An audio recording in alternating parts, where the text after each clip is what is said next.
Hi guys, welcome back to my channel, the I Teach channel. And today I'm going to teach you on how about RPMS tool.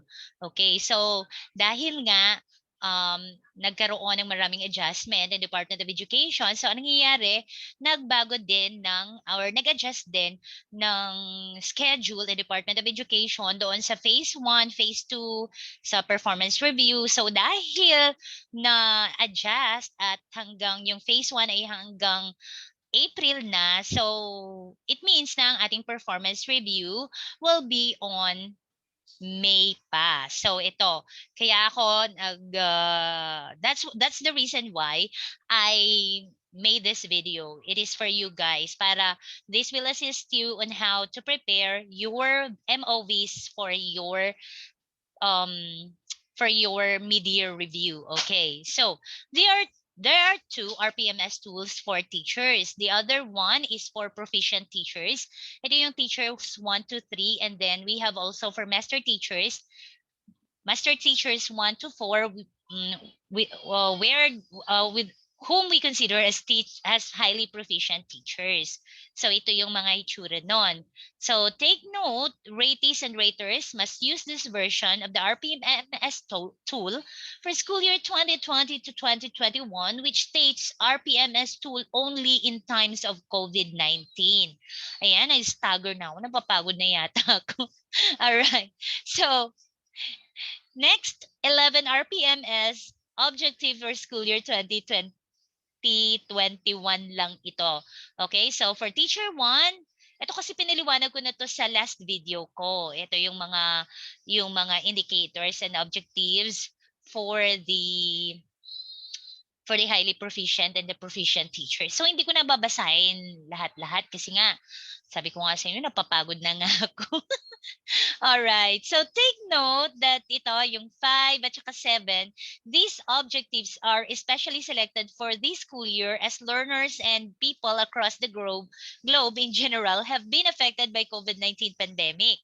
The way teachers adjust and modify the teaching learning delivery is captured in this year's RPMS. So tandaan nyo yan ha. Ngayon lang yan na year. O baka ma-extend pa. Depende yun sa sitwasyon. Okay? Very, very flexible lang ating RPMS. Okay, so we have hanggang we have until 11. So syempre yung isa dyan ay plus factor. Okay, so next. There are two types of means of verification. Ano nga ba ito ang means of verification? This refers to the non-negotiable MOV needed to demonstrate the attainment of the objective. Ayan, non-negotiable to kasi ito, ano talaga to kailangan may date, may timeline to. Ayan, hindi mo pwede siyang baguhin. Ayan, so mamaya ipapaliwanag ko yan. Supporting MOVs. This refers to the list of MOVs. Okay, the ratees can choose from the support to support the main MOV in the attainment of the objective. Ayan, so ito yung kailangan natin i-gather. So umpisa na natin kasi nga sa main na yung ating performance review. Okay, so take note that for RPMS school year 2020-2021, only objectives 11 for both RPMS tool has main MOV and supporting MOV. Ayan ha, so ngayon lang yan. Okay, so we will have the KRA1, which is the knowledge content pedagogy. We have the objective 1. So paano nga ba natin ito i-rate? Halimbawa, okay? So the objective 1 is applied knowledge of content within and across curriculum teaching area. So ang ating means of verification dito, tandaan natin, my colleagues, classroom observation tool, rating sheet, and inter-observer agreement form. From an online observation of online synchronous class, okay, dapat meron na tayo niya na isa hanggang sa April. If option 1 is not possible, an observation of a video lesson that is SLM based or MELC aligned. Okay, so kung hindi pwede or hindi ka akma doon sa synchronous observation, pwede naman na gumawa ka ng sarili mong video, di ba? Napag-aralan na rin natin yan. And option 1 and 2 are not possible. An observation of a demonstration teaching via LAC, pwede yon. So, lalo na ngayon dahil ECQ. So, kapag hindi ka nagtuturo sa synchronous, pwede kang gumawa ng sarili mong video. Kasi itong LAC, parang imposible to. Pero siguro, oo, imposible ito kasi nga gawa nga ng ECQ. But for other countries, except lang dito sa Cavite, sa NCR, ayan, kasi nasa ECQ po kami ngayon. Kaya we are working from home. Alright, now, what are the performance indicators? So, ito, quality for quality. You will get 5 if you would demonstrated level 7 in the objective 1 as shown in the COT rating sheets inter-observer agreement form. Ayan, kung ikaw ay 7 doon, so makakuha ka ng 5. So kung 6, 4. Kung 5, 3. Kung 4, 2. At level 3, ayan, 1. Ibig sabihin, very poor. So paano ba yun sinusolve? Okay, so ito yon, di ba? Nakita nyo? COT1, dito sa baba, COT1 tapos COT2. So kung we have 4 tapos 3, tapos yung average niya lang. Kung i-average mo yon, kapag nag-fall siya dito sa, di ba, 3.5, nag-fall siya sa very satisfactory. So ibig sabihin, 4 ang score mo. Ayan. 4 ang ilalagay mo doon sa iyong IPCRF. Next one. Dito naman tayo sa kay Master Teacher. So, si Master Teacher, kailangan, parehas lang naman yon, modeled, okay? So, kailangan talagang Master Teacher, kapag nagpa-observe, kailangan merong nanonood sa kanya ng mga co-teachers niya para nga ma-observe siya. At the same time, may model niya ang mga, application of content, knowledge within a cross curriculum teaching area. So, kapag nakakuha siya dito ng 8, 5 siya. Okay? Tingnan nyo dito. Sa COT1 niya, 7. Ayan. Sa COT2, 6. Okay, so wait muna. Ano nga ba ang mga means of verification? So, syempre, rating sheet with proof of attendance. Kailangan may proof of attendance na mayroong nanood sa iyo ng mga teacher. Alright, so an online observation of online synchronous teaching. One option is not possible an observation of video. Kapag imposible, pwede rin ang video na align sa milk, and if option 1 and 2 are not, pwedeng via LAC. So sa quality, kapag nakakuha dito si 7, so ang 7 is equivalent sa scale is 4, ang 6 naman ay 3. So 4 plus 3 equals 3.5. So 4 ang score ni Master Teacher. Now, let's go to objective number 2. Alright, so dito, ensure the positive use of ICT to facilitate the teaching and learning process. So dito si teachers 1 to 3, kailangan maipakita niya sa MOV niyan, doon yung mga supplementary materials or digital format made by the RATI and used in the lesson delivery that highlights the positive use of ICT to facilitate the teaching and learning process. So, pwede yung ilagay mo dyan yung activity sheet mo, one lesson for self-learning module, lesson plan with or pwede rin WHLP, pwede rin LE, video lesson, audio lesson, other learning materials in print or digital form.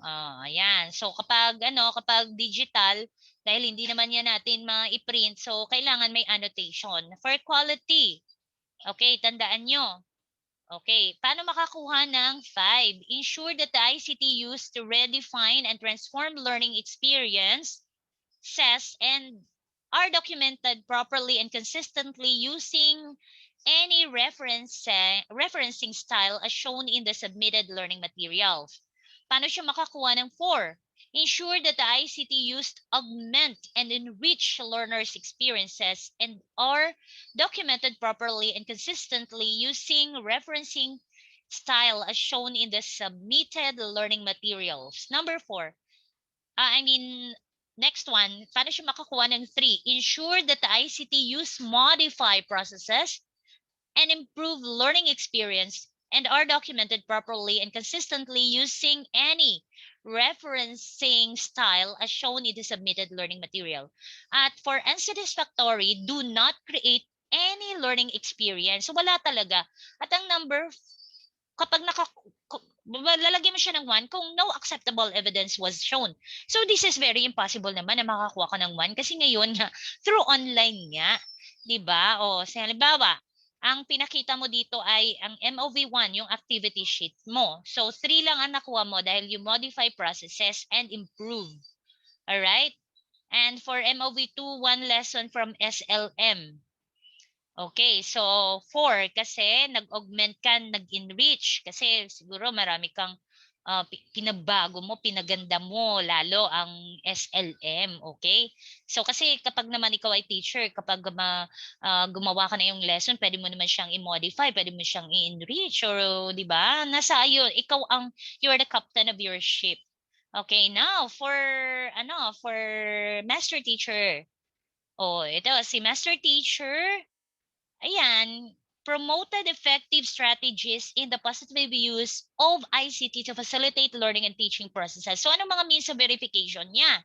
Any supplementary materials, print or digital, and used in the lesson delivery that highlights effective strategies in the positive use of ICT to facilitate teaching and learning processes.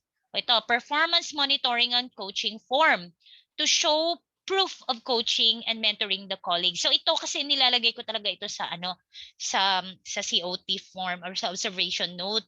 Ini-encourage ko yung mga teacher tapos tinitingnan ko yung, halimbawa, meron akong coaching form, tapos nilalagay ko doon kung ano yung dapat niyang gawin para ma-enhance niya ang kanyang mga slides, presentation, or kapag nagturo siya, paano niya ma-improve ang pag-share niya ng screen na para maging readable sa mga students. So nilalagay ko yan doon. So pwede yon. Pwede yon ang mga means of verification ng isang master teacher. And then video lessons, so yan pa, babasahin niyo na lang yan, okay?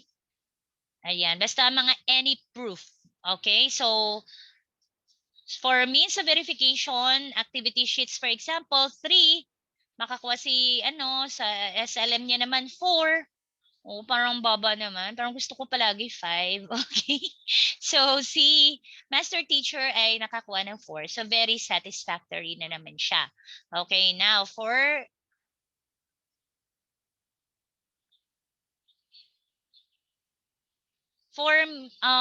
number 3, applied a range of teaching strategies to develop critical and creative thinking as well as other higher order thinking skills. So, ano ang mga means of verification? So, any supplementary materials in print or digital that highlights teaching strategies to develop critical and creative thinking as well as other higher order thinking skills. So, kagaya sa activity sheets mo, kung ang mga tanong mo doon ay de-develop or HOTS questions, so pwede yon. So, lesson plan mo, i-highlights mo rin yung mga tinrow mo na questions sa mga students mo that really entice their thinking para mag-isip ng maayos. Okay, so and other learning materials. Okay, so pwede mo yung i-annotate din, okay? So for MLV1, kung halimbawa nagpasa siya ng activity sheets, 3 siya doon, sa MOV2, 4 siya doon ang binigay ni Rati. So ang kanyang average is 3.5, so doon siya sa 4. Okay.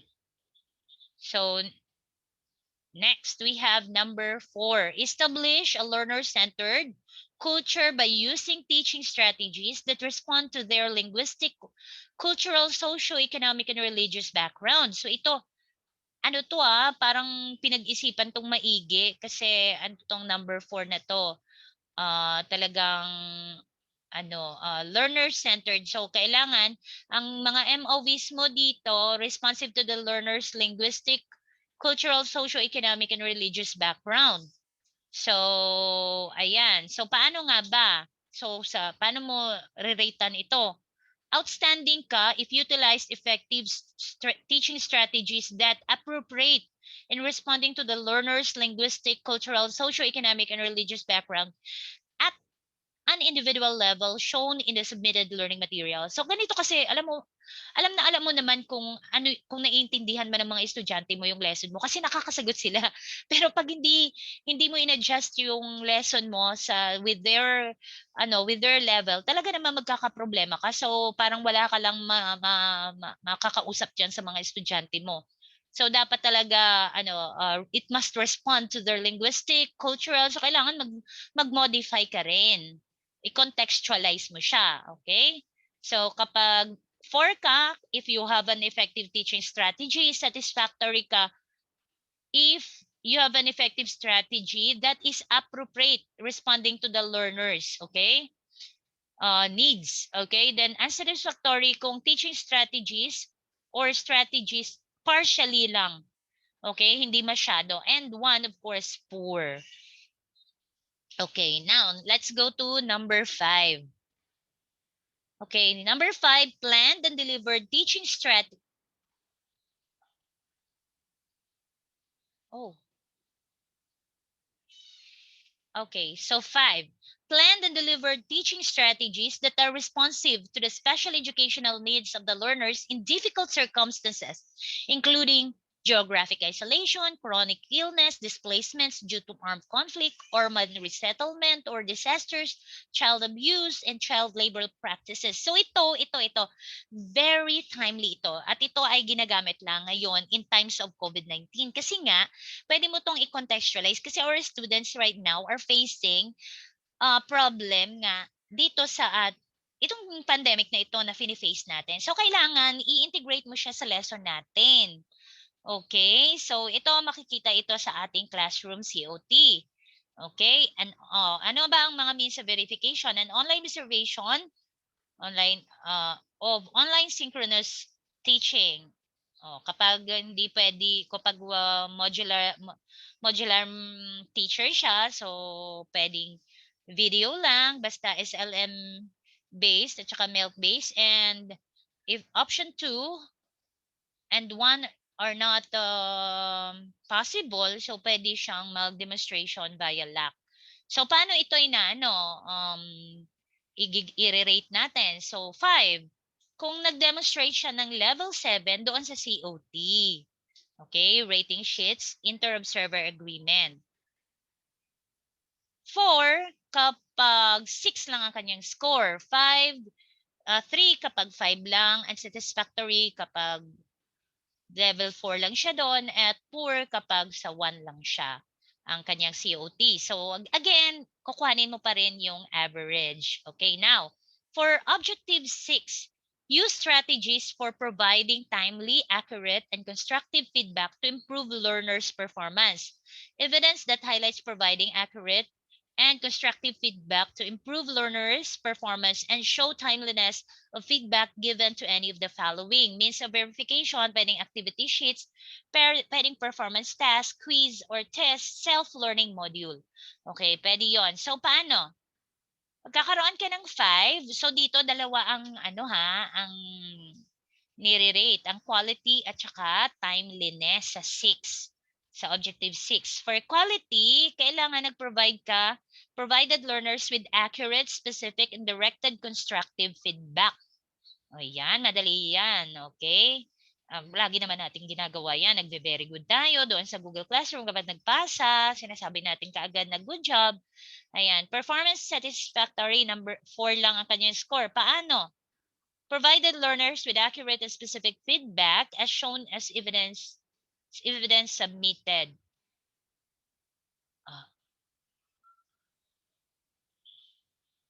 Ito kasi directed constructive. Ito naman specific and specific constructive.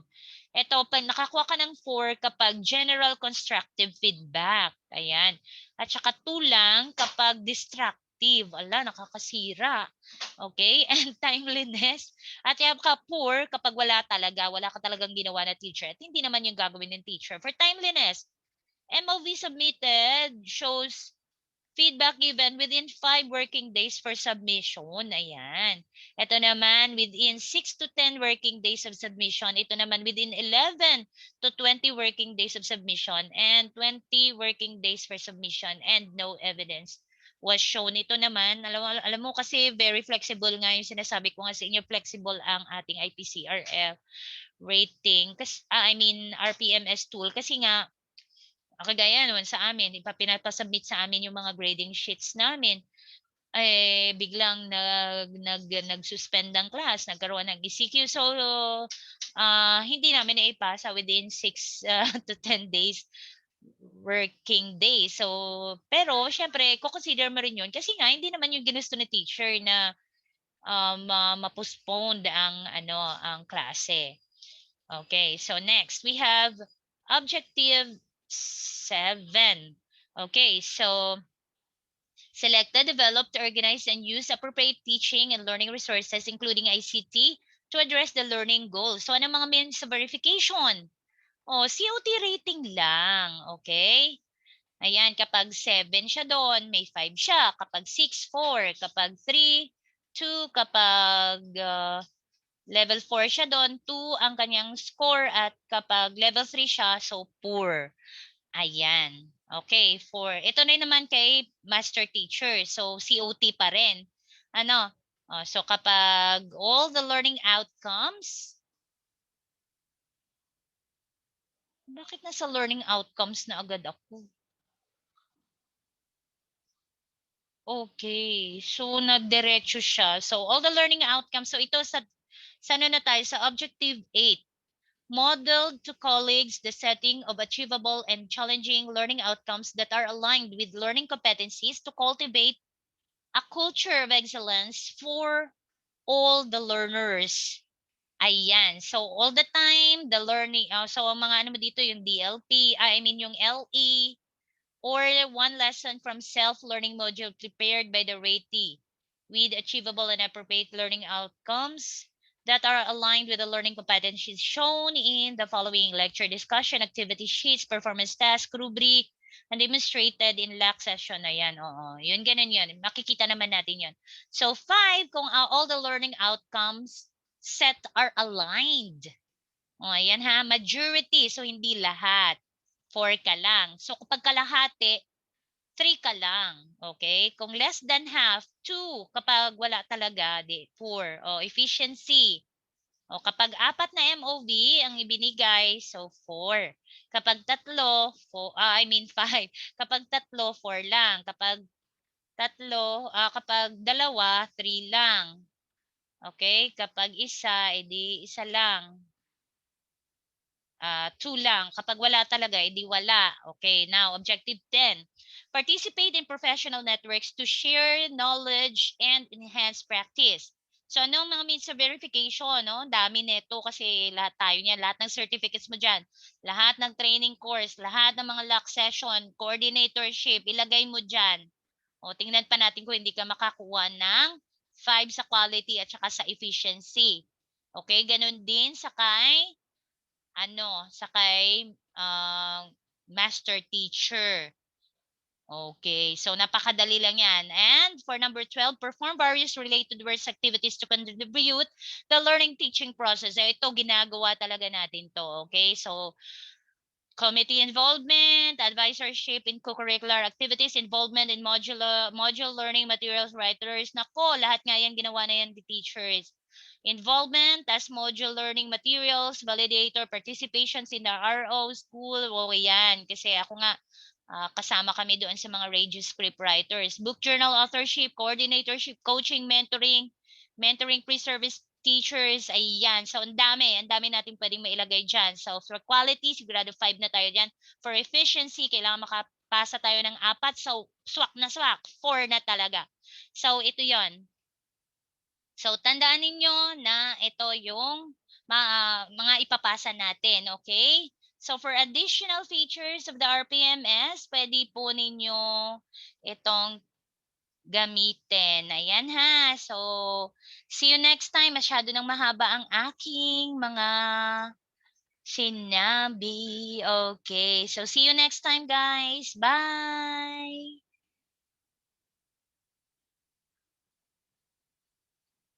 Oh, ayan. Ito yung mga additional, ano. Alright. Bye-bye! Ayan, kasi ito, pinapakita ko lang to sa inyo lahat. Alright. So, bye! See you next time, guys. Bye-bye! Thank you!